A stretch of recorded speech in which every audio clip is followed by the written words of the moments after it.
Hi friends, అందరూ బాగున్నారా? ఇప్పుడైతే మనము పొట్టేల్ని 4 పీసులు కట్ చేశాను. ముందు పక్క 2 పీసులు కట్ చేశాను, చేతులు 2 పీసులు. కాళ్ళు కట్ చేస్తాం అనుకునే లోపల మా మేడం పోసేసి పొట్టేలు కట్ చేయకుండా చేయండి అన్నమాట అన్నది. లాంగ్ వీడియో తీద్దాం అనుకున్నాను, ఈ పొట్టేలు కట్ చేసేసినాడు కుకింగ్ చేశాను. ఆ టెన్షన్తో లాంగ్ వీడియో తీయలేదు, షార్ట్ అయితే తీశాను. అందరూ సపోర్ట్ చేయండి ఫ్రెండ్స్. చూసారా, ఇది వెనక పాటు కట్ చేయలేదు, ముందు పక్క చేతులు మట్టుకే కట్ చేసి బాయిల్ చేసేస్తాము.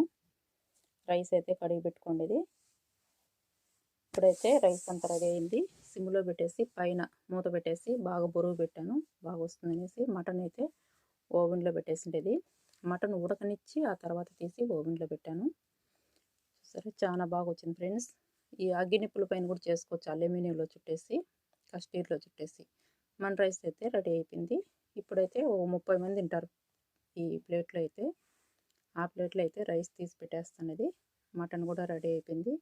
ప్లీజ్ అందరూ సబ్స్క్రైబ్ చేసుకోండి, సపోర్ట్ చేయండి, మా పొట్టేలకి సపోర్ట్ చేయండి. చూసారా, యమ్మీ యమ్మీ ఎంత బాగుందో, సూపర్గా ఉంది ఫ్రెండ్స్.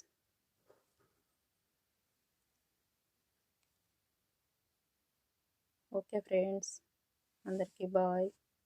చూసారా ఎంత బాగా వచ్చిందో. ఆ గౌరి మారి చూడండి, తలకాయ ఎంత బాగా వచ్చిందో. ఇలా తలకాయ పెడితేనే ఇలా గౌరవం ఇచ్చినట్టు, తలకాయ లేకపోతే గౌరవం లేనట్టు.